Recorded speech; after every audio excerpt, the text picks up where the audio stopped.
before we switch over to our next show, I've noticed that we've got a couple of studio guests in. DJ Fontana's here, and I spot behind Kerry. It is indeed, it's our old chum and friend Barry White, wearing a sweatshirt you'll see a bit later, obviously written by a dyslexic Englishman, yes. What we'll do now is we'll slip off to a clip.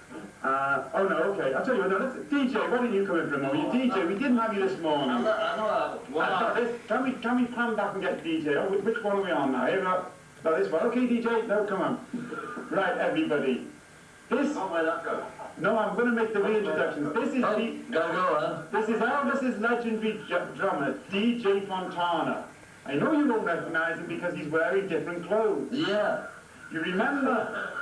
Yeah, and now of course the fact that he's wearing different clothes is now going to be hidden. That's it.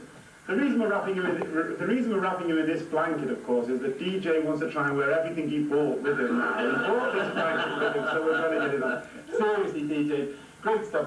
Lovely to see you. I've got your clothes back. I bet you'd be a different man. It was all, you did it all.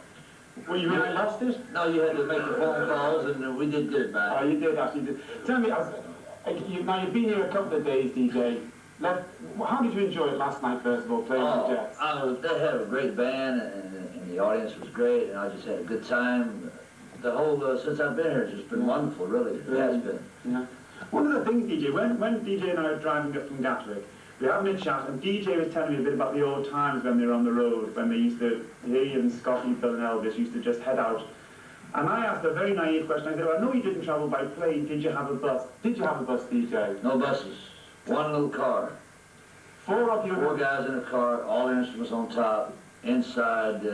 Sometimes we have to stick the bass, the big electric, upright bass, through the back window. Well, and leave the window open? Yeah, just crack it a little bit so the neck would go out. If we had an extra load of clothes or something, and Elvis was always stopping and buying junk, so we had to take his junk. We left him, but we took his junk. Right. Who did all the driving in those days, DJ? Well, we kind of split it up. They didn't like for me to drive too much. Why was that? Well, I spent 5 hours in Kansas City one night. 5 hours? Yeah, I kept going around, like you got these circles here, you know? And I never could get out of the circle. And what were the other guys doing while you were driving? They were sleeping, and finally Scotty woke up and said, where are we?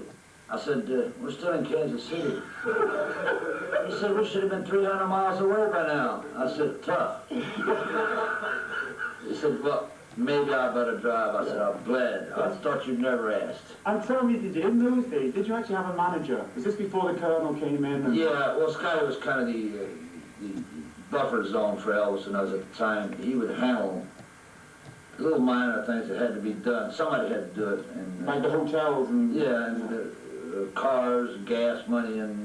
Because they were pretty cheap. They didn't give us a lot of gas money. No, that's right. Of course, they didn't have a lot of gas money. That's right. But what kind of hotels or motels did you used to stay in those days? We never had any reservations whatsoever.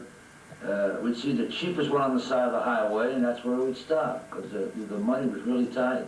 Right. Yeah. And did you always, did Scotty used to book up like the appearances? So he'd book you an appearance in, say, I don't know, Dallas or somewhere like that? Well, we had Bob Neal, but even before that, Scotty he was booking a few little odds and ends. Then when Bob took over, Scotty was still like road manager per se. Yeah. So he would take care of the bills, and if we had $50, we knew where $50 was. All right. And as Elvis got more famous, obviously it was all locally then, did, in fact, your appearance money always, not yours personally, the group's appearance money increase?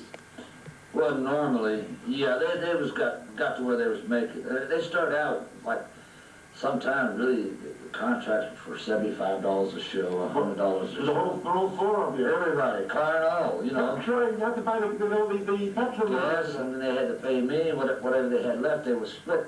Yeah. Like he had a 50% deal. Yeah. Scotty Bill was getting 25%. That's how it worked. Yeah.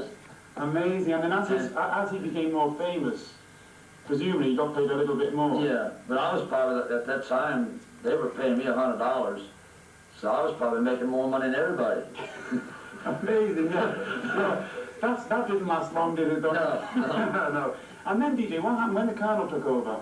How did things change then in the way of organisation? Oh yeah. He had it regimented like a you would move an army. He knew exactly, everybody knew exactly where to be every minute of the day. Oh, so he'd book, so if you were appearing in Waco, Texas, he'd have you booked into a hotel? Oh, yeah. And he'd say, you've got to arrive at a certain time? Yeah, it was all regimented. Yes, oh yeah, he was. But you still travel by car, even when the town took over? Well, we flew some. Yeah. For a little while, a lot of times we couldn't make the jumps. Yeah. So we'd hire these little private planes, and a couple of them like to crash on us at different times. So. Yeah. No, that's only with the pretty lorry thing. Yeah, so Elvis decided he just wasn't going to fly anymore, and he didn't for a long time, so we didn't either, you know. Now, when he'd go to the coast a little bit later and do pictures, we would fly out there. Oh, yeah, sure. But he would take a train or drive across. You just didn't like flying? But in the days, in the early days, did Elvis used to take his share of the driving as well? Oh, sure. Really? We let him drive usually around 7:30, 8 o'clock in the morning. Why was that? Well, he was pretty keyed up after a show, and we'd kind of have to wear him out a little bit. You know, he wanted to talk and to play the radio, and nobody could sleep, and tell jokes and whatever. So we'd have to just kind of wear him down a little bit. And he'd sleep for a while, and he was okay. He was a good driver. He'd drive 10 or 12 hours if you'd really let him. And he'd still remain pretty fresh? Yeah. That sounds, I mean... Yeah, he was great at it. Yeah, I bet you had some really great fun, though, the four of you, didn't you? Well, our plane we could talk about here. The kids are probably watching. That's right, yeah. So yeah. We'd better not, maybe. No. But I'm sure you did. It was. I mean, I bet you think back to those days with you.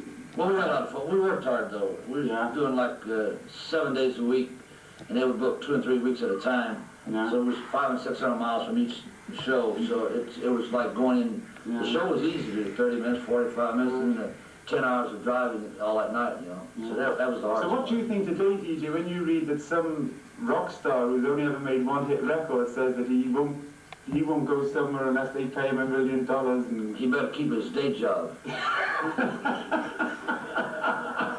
Okay, well, we're going on to a clip, DJ. Now, this being TVE, of course, we don't have the list of clips anymore. Why don't you take a guess? Well, I have no earthly idea. If you don't know, you don't know what I don't know. Okay, well, Bob probably doesn't know. I'll take a guess, and I'll say that this is going to be a clip from the Milton Berle show. Okay?